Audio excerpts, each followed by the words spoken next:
Hey y'all, good morning. How y'all doing? Y'all, I had a really bad day yesterday. I was trying to record a live video to let y'all know the update, but long story short, we had what's called driver's training, and this was for the CCA, city carriers at the post office.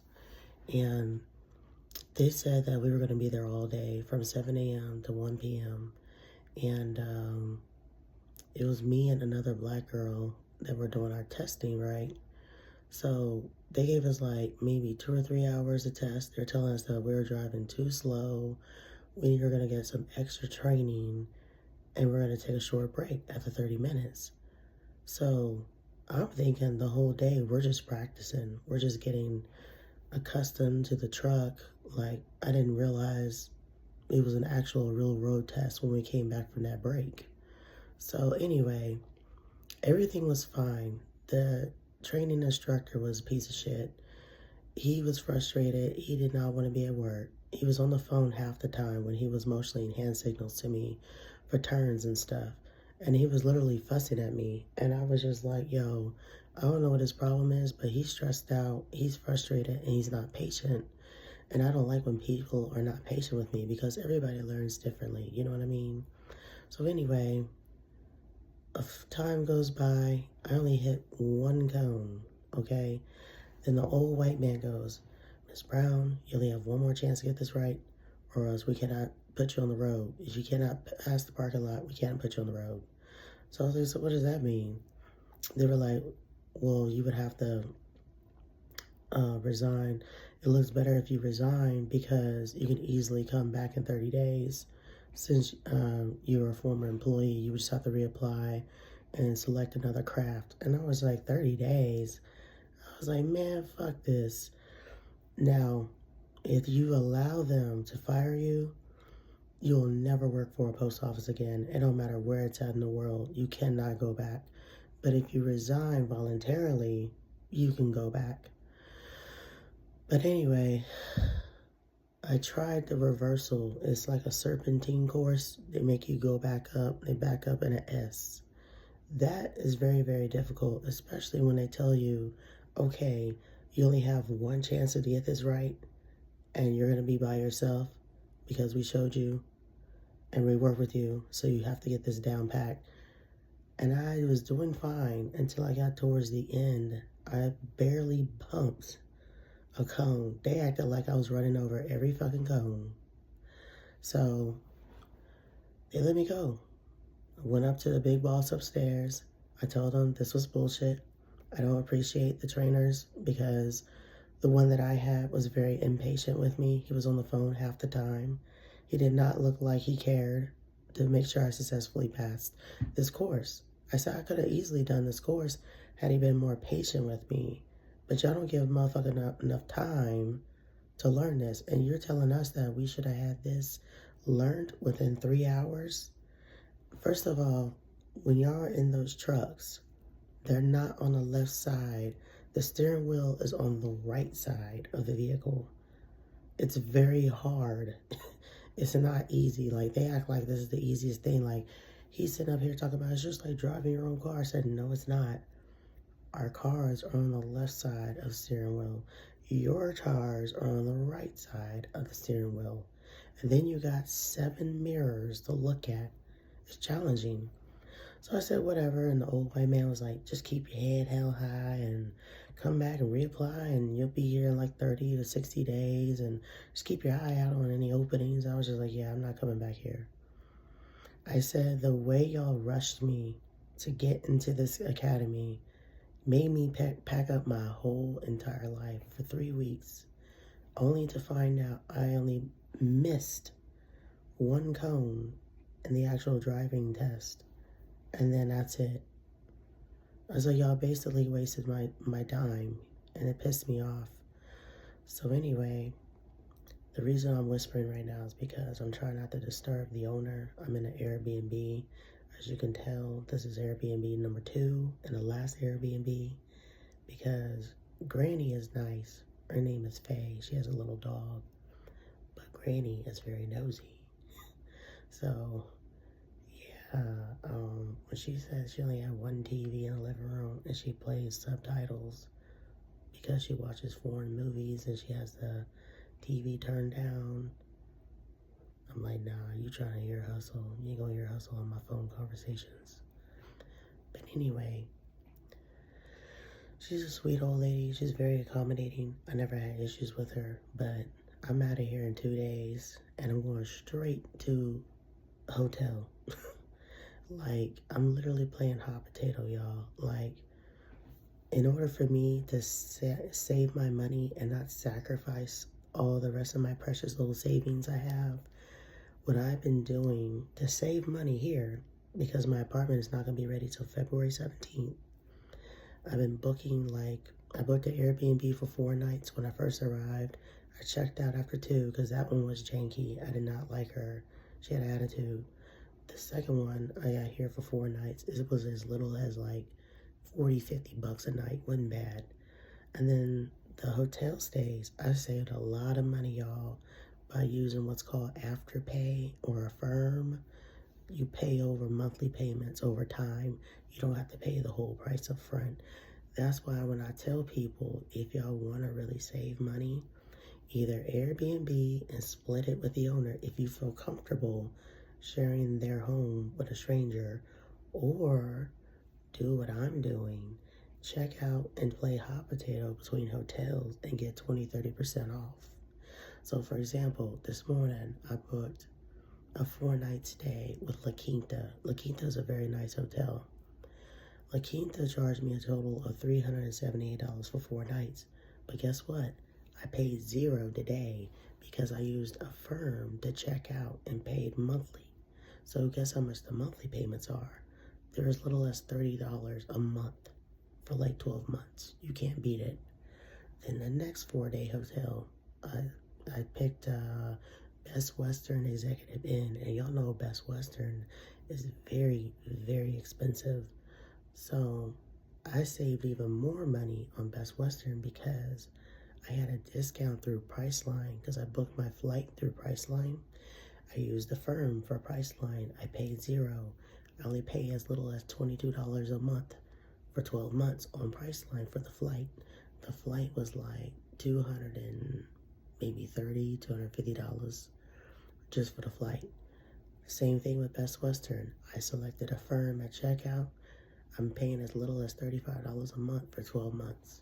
So I got literally, let's see, 1, 2, 3, 4, 5 hotel stays. And 3 of them just happen to be at the same hotel because it's an extended stay. I got all 5 hotel stays for less than $1,000, and I only used Affirm. Like, Affirm will save your ass.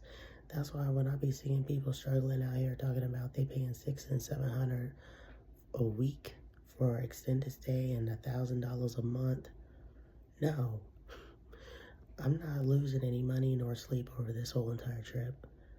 Y'all may have screwed up my plans as far as the job security, yeah, but I'm not losing no money out of this either. So like, I was very, very smart when it came down to planning. When I knew I was coming into this situation, I had a feeling something bad was gonna happen because of the driving course. Like I said, I never drove the mail truck for the post office. When I used to work there, I was just a seasonal warehouse clerk. And when I looked up the positions, all they got is carriers. They need carriers really bad here, but I'm not going back to this post office and that training facility because they don't know what they're doing. And they're very impatient and they rush you. So that whole experience turned me all the way off. So I've been applying for jobs on Indeed and LinkedIn all night on my phone and this morning when I woke up. And, I have a feeling I might find something pretty quickly because Richmond is the capital of Virginia. You know what I mean? So it's not hard to find something here. On top of that, you got other surrounding cities nearby. You got naval bases, you got army bases. There's like plenty of jobs here.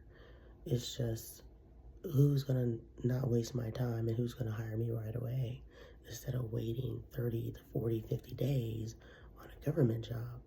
Because even if I applied at the VA hospital here, it's going to take anywhere from 30 to 90 days to onboard, and I don't have time for that.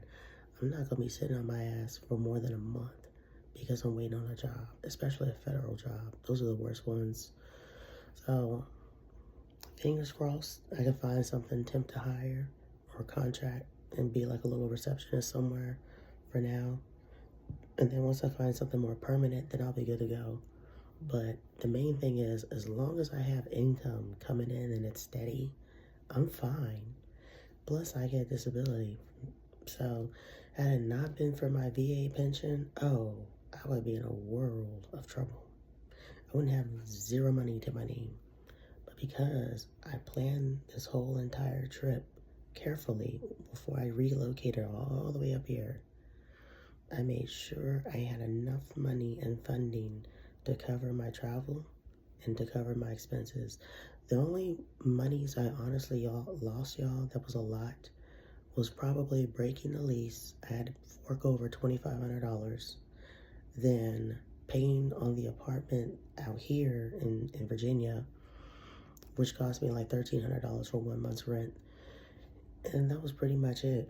And then shipping my car, which cost me like $745. So altogether, it cost me a little over $3,000 total. I didn't lose no other monies outside of that for Airbnb or hotel money, because even Airbnb has that option. If you don't have the entire funding up front and you want to save money on Airbnb, Klarna, you can make payments as little as $25 a month to $30 a month on Klarna for like an Airbnb stay up to 4 or 5 days, and that thing will be like, I don't know, $400 or $500 for those 4 or 5 days. But yeah, I've been really maneuvering this system because I made sure the most I was gonna lose was between housing and maybe a flight or two. And even my flights, all my flights when I flew up here, it was like $200 or $300 just for a one-way. Guess what? I used Affirm, or I used I think Afterpay or FlexPay. It was as little as $45 a month for 6 months. Like literally, that's how I've been getting by. In case y'all are wondering, like how I'm getting by with all these little hotel stays, Afterpay, monthly payments. I don't pay the whole price up front. Hell no, that's stupid. But yeah, that's how you save your money. If you are low on cash and you're in a situation like I'm in, and you're like down to like either your last dollar or your last couple of $100 until payday or whatever, make monthly payments. But anyway, it's 7 a.m. over here. She's probably still asleep. And she told me last night that she had a friend coming over, and she asked if that was okay. And I was like, yeah, it's your home. You're the owner. I didn't want to disturb you because you're the guest, blah, blah, blah, blah, blah. I was just like, you ain't disturbing me at all. So anyway, she said that the friend was going to come over for a quick visit to switch out her rug or something like that. I don't know. She said her little dog peed on the rug. But anyway, it's been a hell of a fucking week. All I know is that these bastards better have my paycheck right, because for training, you still get paid. So they owe me like 4 or 5 days of training pay.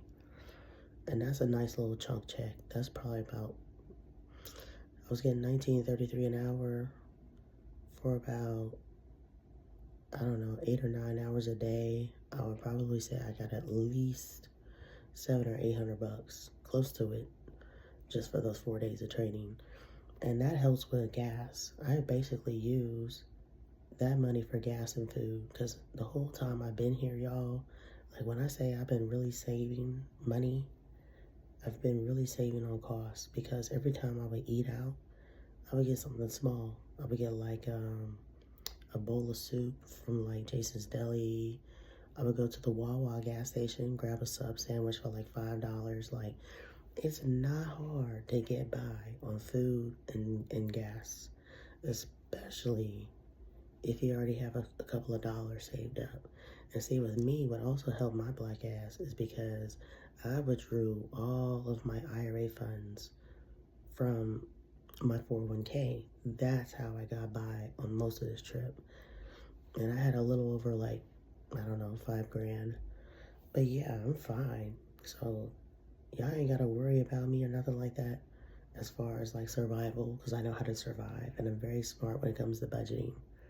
It's just a really shitty situation when you have to get back out there into the workforce, look for another job because this one decided to be a jackass. All because I failed the driver's course. I just couldn't believe they wouldn't allow me to switch over to another job right then and there. But see, as trainees, you're not protected by the union at the post office until after 90 days. Once you're certified after 90 days, then you're protected. So they can pretty much fire you or force you to resign or whatever and tell you to come back later. But yeah, that was the straw that broke the camel's back. I didn't appreciate the way I was treated. I didn't appreciate the whole process of the training. And I even filed a complaint. I told HR, I said, look, I don't know who's in charge of your CCAs, but I didn't appreciate the way that I was fussed at the whole entire time. Half the time he was on the phone, I was confused. And then like when he had the female attempt to train me, she was no better because she had a different method. She over here dancing and shit. And I'm just like, what the fuck? Like, what are we doing here? But anyway, it was a hot mess.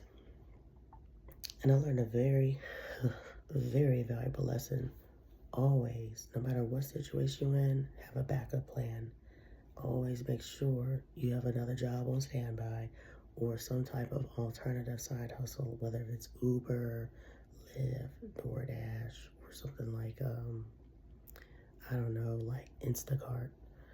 Now, I wouldn't mind doing Uber and Lyft out here, but the way these folks is looking, it looks like Philly and DC. Like, I would never put anybody in my car out here. Like, if I were to do something, I would do Uber Eats. I will quickly deliver food or DoorDash. But as far as putting strangers in my car out here, fuck no. These motherfuckers look like they will rob, steal, and kill out here compared to the folks back home. You'll have a better chance of not being robbed back in Texas versus being robbed up here.